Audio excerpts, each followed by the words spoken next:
Bonsoir et bienvenue à ce deuxième numéro de Panorama ONU, une émission que nous démarrons par un rappel, un chiffre. Nous sommes 7 milliards d'êtres humains, un cap jamais atteint dans l'histoire de l'humanité. Ce chiffre est donné par les Nations Unies dans son rapport sur la population le 31 octobre dernier. Cette poussée démographique soulève de nombreux défis mondiaux et africains. Pape Birambi Ndiaye. C'est une fille. Danica est née à Manille, aux Philippines, le dimanche 30 octobre à 23h58. Elle est le 7 milliardième terrien. Danica a reçu un gâteau et une bourse pour ses études de la part des fonctionnaires de l'ONU. Le rapport de la population de l'ONU, publié le 31 octobre dernier, a annoncé que la Terre compte 7 milliards d'habitants. Une première. Le premier milliard a été atteint en 1804.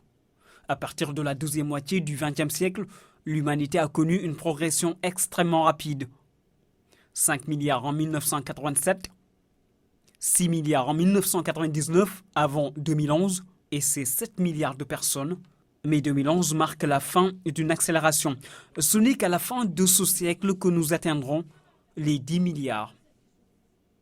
Un ralentissement de la croissance démographique dû à une baisse globale de la fécondité, de 6 enfants par femme en moyenne à 2,5, mais ce taux est encore élevé en Afrique, où il est supérieur à 4 enfants par femme. Le chiffre record atteint par la population mondiale traduit l'allongement de la durée de vie. Cependant, il existe des grandes disparités entre pays riches et pays pauvres, les riches faisant face à une baisse préoccupante de leur population. Dans les pays pauvres, 215 millions de femmes en âge de procréer n'ont pas accès aux services de planification familiale volontaire. Par ailleurs, de nombreux jeunes ne disposent pas suffisamment d'informations pour éviter les grossesses ou se protéger des maladies. C'est ce que constate le Fonds des Nations Unies pour la population UNFPA. L'UNFPA qui préconise la baisse du taux de fécondité et encourage un développement économique et social plus équitable. Les grossesses non désirées, le VIH-Sida et les mariages précoces ou forcés ont gagné du terrain à l'intérieur du Sénégal. Pour freiner ces phénomènes, un programme a été développé à Saint-Louis grâce à l'appui d'une agence de l'ONU, l'UNFPA, le Fonds des Nations Unies pour la population. Là-bas, plus de 10 000 jeunes ont été sensibilisés dans des espaces qui leur sont propres, les espaces jeunes à Wandiaï. Dans la capitale du Nord, l'intervention se fait dans les 8 quartiers les plus vulnérables de la commune. Depuis 2007, date de démarrage du programme, des clubs d'animation socio-éducatifs ont été installés à l'espace jeune.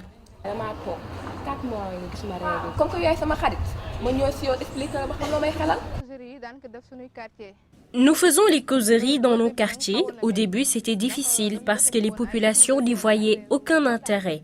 Mais quand les parents ont compris que c'est du sérieux, ils ont poussé leurs enfants à adhérer. Des mamans ont été impliquées dans ce vaste programme pour être les marraines des adolescentes. Elles appuient les éducateurs, pères dans la lutte contre les grossesses précoces, le VIH-Sida et tous les problèmes liés à la santé de la reproduction. Nous nous sommes dit qu'au niveau de la communauté, on ne peut pas venir prendre une jeune fille, mener avec elle un programme sans pour autant que les adultes ne soient impliqués. C'est pourquoi nous avons identifié également des personnes ressources et nous avons identifié également des mères de famille au niveau de la communauté qui sont des responsables de groupements de femmes, des présidentes d'associations féminines au niveau des quartiers et qui avaient rempli les critères que nous avions fixés. Depuis le début de cette campagne d'information, d'éducation et de communication, les résultats évoluent positivement grâce à l'appui de l'UNFPA. Pour cette année, déjà près de 4000 jeunes ont été touchés. Les résultats sont très satisfaisants. Dans le passé, il y avait beaucoup de cas de grossesse précoce et non désirée. Aujourd'hui, ce n'est presque plus le cas. Nous mettons l'accent sur les conséquences afin d'attirer l'attention de nos cibles.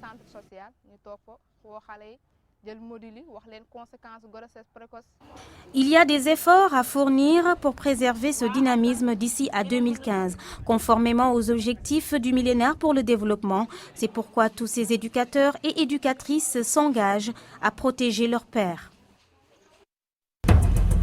Restons dans la région de Saint-Louis, où il y a en moyenne une sage-femme pour 3200 femmes en âge de procréer. Cette moyenne régionale cache d'ailleurs d'énormes disparités à l'échelle de la région. L'UNFPA apporte un soutien pour le recrutement de personnel et la dotation de matériel roulant. Un effort de recrutement est attendu de l'État, de même qu'un changement de comportement des populations. Oumar Diaw. Accoucher sous l'assistance d'un personnel qualifié, c'est le moyen le plus sûr de baisser considérablement la mortalité maternelle et néonatale. Cette tâche et bien d'autres incombent aux sages-femmes. Les sages-femmes font les consultations prénatales, elles font les accouchements, elles font les consultations postnatales. À cela, il faut ajouter le suivi du calendrier vaccinal et les soins après avortement. L'importance de ce corps médical ne fait donc aucun doute. Seulement, les effectifs sont loin des ratios de l'OMS, d'une 300 femmes en âge de procréer. Nous sommes à une sage-femme pour 3276 femmes en âge de reproduction. Il y a un grand fossé entre les normes et ce qui existe au niveau de la région. Cette moyenne régionale cache mal des disparités. Si à Richard Toll commune on compte une sage-femme pour 1800 femmes en âge de procréer, dans sa périphérie rurale, il n'y en a plus qu'une pour plus de 5300. Comment alors espérer relever le défi OMD 4 et 5 ? Uniquement avec véritablement une bonne dotation en sages-femmes, mais aussi une bonne répartition géographique de ces sages-femmes. Le Fonds des Nations Unies pour la population intervient dans plusieurs régions, dont Saint-Louis, pour combler les retards. Mais cet appui doit s'accompagner d'un changement de comportement. Tu vois une femme qui a 9 mois de grossesse, durant tous ces 9 mois, elle ne s'est jamais présentée devant un agent de santé. Ce sont les grossesses non suivies qui nous posent d'énormes problèmes. Cette jeune maman l'a échappé belle. Elle a accouché à domicile et son périple obstétrical s'achève 200 km plus loin à Saint-Louis. J'ai accouché à Djerigaya. On m'a d'abord évacuée à Dagana, puis à Saint-Louis. Après le baptême, la fête a lieu les blouses blanches. On tourne le dos aux structures de santé. Les femmes ne retournent pas, alors qu'elles devaient le faire avec son enfant pour être suivies et traitées. Ces consultations prénatales sont d'une grande importance. Elles permettent de prévenir certaines complications et de surveiller les premiers mois de la vie du nourrisson. Quand on fait l'impasse sur ces rendez-vous, on court le grand risque de revenir à l'hôpital contre son gré et bien mal en point. Donner la vie en limitant les risques pour la mère et l'enfant, c'est d'abord adopter certaines pratiques. Des femmes l'ont compris et prodiguent des conseils santé à leurs sœurs. Elles se sont organisées grâce à l'ONG WEPSA, laquelle travaille en partenariat avec l'UNFPA. Résultat, il n'y a plus d'accouchement à domicile. À Dodel, un village du département de Podor, 14 agents de santé à base communautaire travaillent régulièrement aux côtés de comités de mamans à Ramdao. À Dodel, la santé maternelle et infantile se porte bien. C'est du moins le constat fait dans ce poste de santé qui fonctionne 7 jours sur 7. Quand Versa était venu dans ma zone de responsabilité, il m'a mis dans très bonnes conditions. Pourquoi ? Parce que j'avais des villages qui se trouvent dans le Djiri et qui s'étaient confrontés à un problème de santé de la reproduction, surtout en matière d'accouchement. Les accouchements se faisaient à domicile, à moins qu'il y ait un problème qu'ils viennent ici. Je n'ai jamais noté morne ni un accouchement, une femme morte dans la maternité. Je n'ai jamais, depuis 34 ans, où je suis là dans la santé, je n'ai jamais eu un décès maternel dans ma maternité. Pour obtenir ces résultats satisfaisants, l'UNFPA a travaillé en collaboration avec l'ONG WEPSA. Ensemble, ils ont formé 14 relais qui se déplacent en binôme, hommes et femmes dans les 7 villages concernés. Sur place, ils animent des causeries.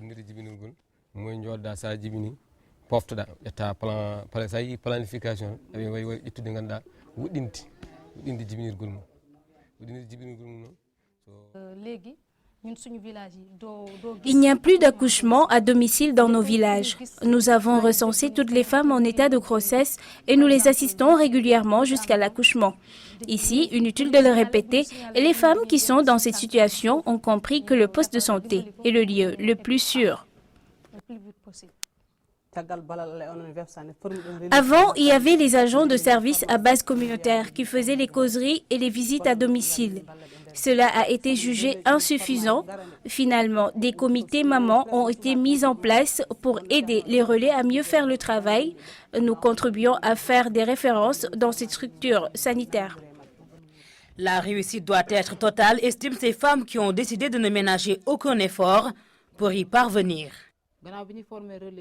Après la formation des relais, nous avons jugé utile de mettre en place une caisse de solidarité. Les fonds mobilisés sont complétés par la subvention de l'ONG WEPSA et l'UNFPA. Le tout sert à évacuer les femmes indigentes et les enfants en cas d'urgence dans les structures sanitaires. Les initiatives communautaires pour accroître la demande et l'utilisation des services de santé de la reproduction sont multiples dans cette zone. L'UNFPA peut compter sur son partenaire stratégique, l'ONG WEPSA, pour aider toutes ces populations de ce département de Podor à lutter contre la mortalité maternelle et infantile. Il arrive qu'un nouveau-né nécessite un suivi particulier. Il arrive aussi que les structures de santé soient dépourvues du matériel adéquat. À défaut de couveuse, il existe la méthode kangourou, une pratique simple et efficace que des mamans n'ont pas hésité à adopter à Matam. René Léon Fonseca. L'initiation à la méthode kangourou. En réalité, c'est peau contre peau, mais par pudeur, cette maman ne s'est pas déshabillée.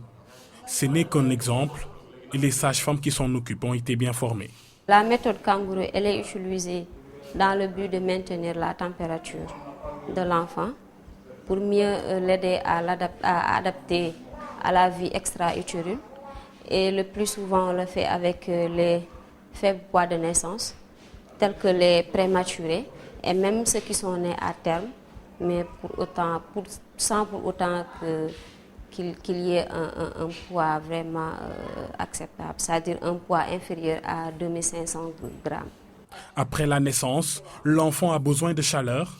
La méthode kangourou lui permet de disposer rapidement du sein de sa maman. Il y a d'abord le côté humain, c'est une méthode qui humanise déjà les rapports entre la mère et l'enfant qui vient de naître. Ensuite, par rapport en dehors de ce côté aussi, il y a aussi le côté protecteur. C'est une méthode qui agit un peu comme une couveuse. À la naissance, l'enfant a besoin de chaleur. Cette méthode, donc peau contre peau, permet vraiment à l'enfant de se sentir en sécurité. À défaut d'une couveuse dans ces milieux défavorisés, les médecins encouragent cette pratique. Si la maman comprend les bienfaits de cette méthode, c'est elle-même qui va adhérer rapidement à cette méthode parce que la maman n'a rien de plus cher que son bébé qui vient de naître. Pratiquée depuis quelque temps, la méthode kangourou présente des avantages non négligeables.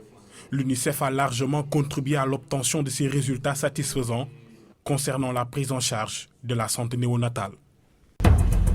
Notre invitée est Rose Gakouba, la représentante du Fonds des Nations Unies pour la population au Sénégal. Madame Gakouba, bonsoir. Bonsoir. 7 milliards de terriens aujourd'hui, peut-être 10 en 2100, et cet énorme défi du développement et de la lutte contre la pauvreté en Afrique. Au Sénégal, l'UNFPA que vous représentez s'est engagé pour soutenir les efforts du Sénégal dans la santé de la reproduction avec la participation de partenaires. Comment ça marche? Nous soutenons effectivement le gouvernement du Sénégal sur la base des priorités que le gouvernement du Sénégal a définies. Et une des priorités, c'est la lutte contre la mortalité maternelle. Nous le faisons en travaillant avec différents partenaires nationaux dans un souci d'offrir aux populations du Sénégal des services de santé de la reproduction de qualité. Mais aussi, nous avons un groupe cible qui sont les jeunes. Nous essayons de mettre à leur disposition l'information et des services de prévention de VIH/SIDA, mais également des services de santé de la reproduction adaptés aux jeunes. En quoi ça consiste, l'approche communautaire exactement? Nous avons remarqué que la plupart des décès maternels sont dus aux complications pendant la grossesse, pendant l'accouchement ou 42 jours après l'accouchement. Alors, souvent, on constate qu'il y a eu de retard dans l'évacuation de la femme qui se trouve au niveau des communautés. Donc, l'approche communautaire mobilise certains acteurs au niveau des communautés pour régler ce problème de mortalité maternelle. Nous travaillons avec les agents de services à base communautaire, Ces agents travaillent avec les communautés dans un souci de donner l'information sur la mortalité maternelle, dans un souci de donner l'information sur l'espacement des naissances, qu'on appelle planning familial, dans un souci de donner quelques services cliniques, c'est-à-dire la distribution des contraceptifs, la distribution des condoms, mais en plus, nous travaillons avec les comités des mamans. Les comités de mamans, c'est eux qui connaissent les autres femmes, c'est eux qui passent l'information des autres femmes.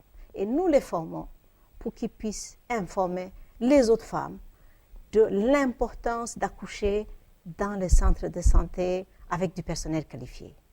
Et là, nous les avons appuyés pour mettre en place des caisses de solidarité qui leur permettent d'avoir des financements quand une femme doit être évacuée au niveau du centre de santé pour accoucher ou pour faire ses services antinatals ou prénatals, dans lequel cas il y a des fonds au niveau des communautés qui leur permettent. Donc c'est un tout.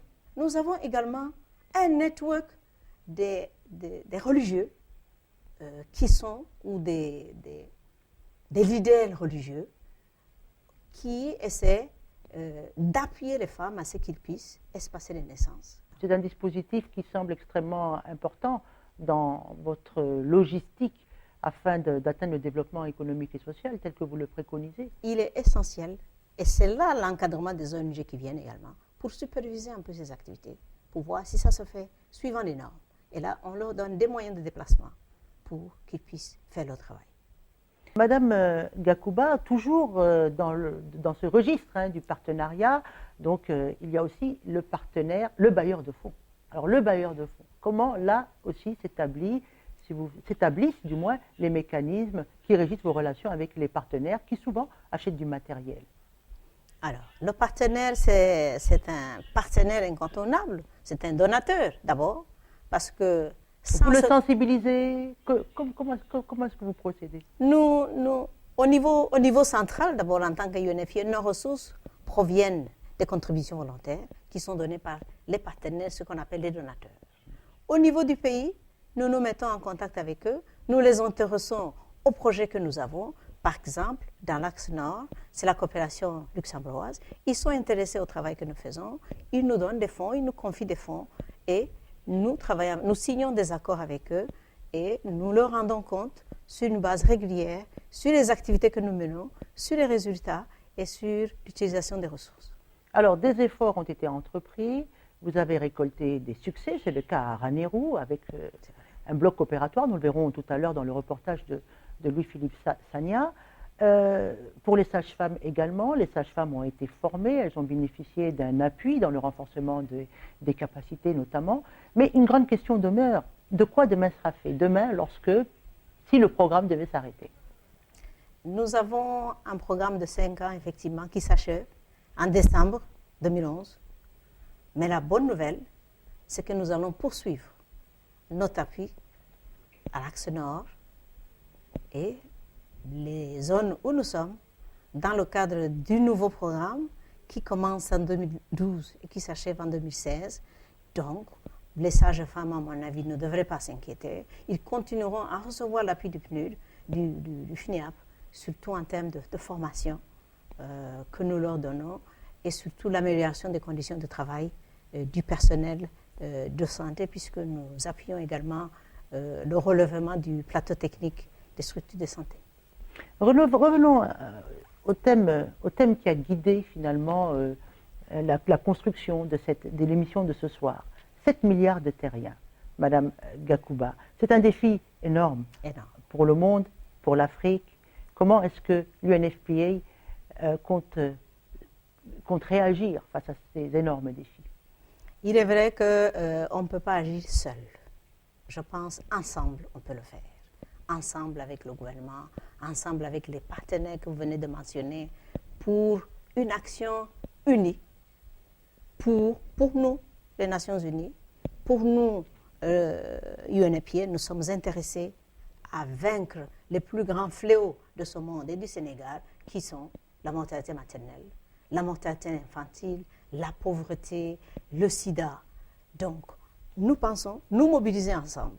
Et les agences du système des Nations Unies, nous nous sommes engagés à travailler ensemble dans le cadre des programmes conjoints, que ce soit pour la lutte contre la mortalité maternelle, que ce soit pour la lutte contre la mortalité infantile, que ce soit les programmes conjoints de lutte contre la pauvreté, que ce soit des programmes de lutte contre le sida. Donc, c'est ensemble que nous pouvons faire une différence. C'est ensemble que nous pouvons mettre nos ressources ensemble, que ce soit des ressources financières, techniques, de l'expertise, pour vaincre ces fléaux. Un fléau qui existe dans le monde, mais des fléaux qui existent ici au Sénégal. Merci Rose Gakouba. Je rappelle que vous êtes la représentante du Fonds des Nations Unies pour la population au Sénégal et en Gambie. On va voir ce qui se fait à Ranérou dans la prise en charge des urgences dans une partie du Matam. C'est notre focus de ce soir. À Ranérou, le district sanitaire a désormais un bloc opératoire, ce qui permet d'intervenir en urgence en pratiquant notamment des césariennes. Louis-Philippe Sagna rend compte d'un succès, fruit de la coopération entre la coopération luxembourgeoise, l'UNFPA et les hôpitaux dakarois, le Dantec et Grand Yoff. Cette campagne d'urgence obstétricale a été préparée depuis un mois dans ce centre de santé qui inaugure son bloc opératoire. 8 ans après, Ourossogui, Ranérou, situé à une centaine de kilomètres de Matam, accueille ses premiers cas de fistule. C'est une maladie qui est très gênante, donc qui touche les femmes lors des accouchements difficiles, qui font qu'il y a une communication entre la vessie et le vagin. On parlera de fistule vésico-vaginale, ou entre le vagin et le rectum, on parlera de fistule recto-vaginale. Dans les deux cas, soit la femme n'arrivera plus à retenir ses urines, ou alors elle n'arrivera plus à retenir ses selles. 15 cas ont été recensés dans toute la zone de responsabilité du district sanitaire. Sur les 10 reçus, 8 ont été éligibles, d'où ces interventions chirurgicales pour soulager les femmes qui ont longtemps souffert de cette maladie gênante et honteuse.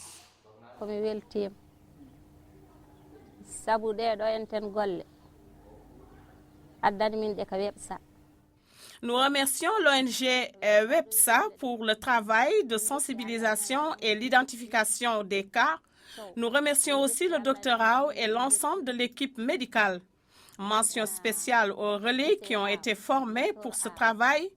Tout cela a été rendu possible par l'UNFPA et la coopération luxembourgeoise. C'est magnifique.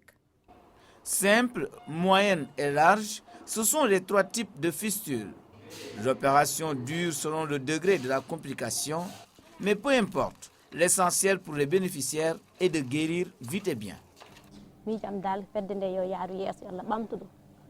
J'ai du mal à croire que d'ici peu, je vais guérir d'une maladie compliquée, honteuse qui met sa victime en mal avec la société.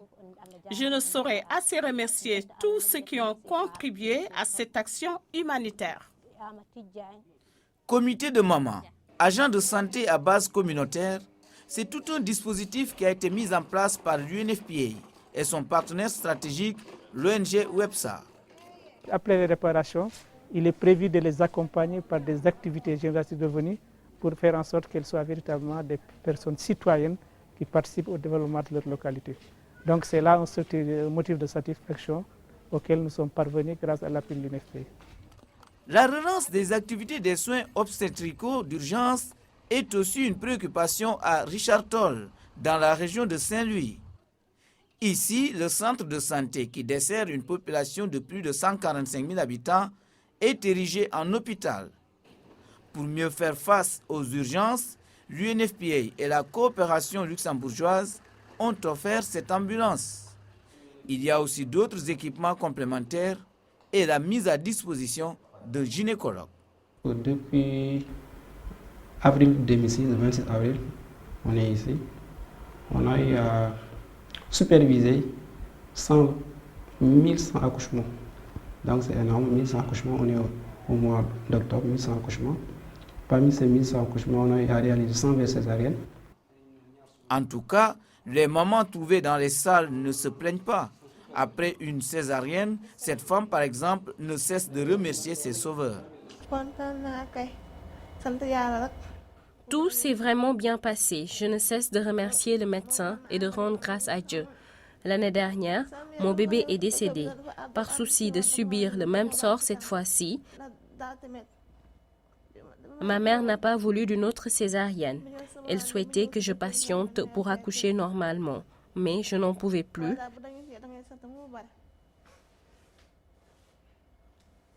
C'est pourquoi j'ai insisté pour que la césarienne soit faite. Heureusement, mon bébé a vu le jour et il se porte à merveille. La prise en charge de la santé maternelle et infantile demeure une préoccupation majeure pour l'UNFPA et la coopération luxembourgeoise. Il est bien vrai qu'il y a d'autres défis qu'il va falloir adresser. Il y a déjà un très bon commencement. En attendant le renforcement des moyens, l'hôpital de Richard Toll va continuer à faire des merveilles dans ce bloc opératoire.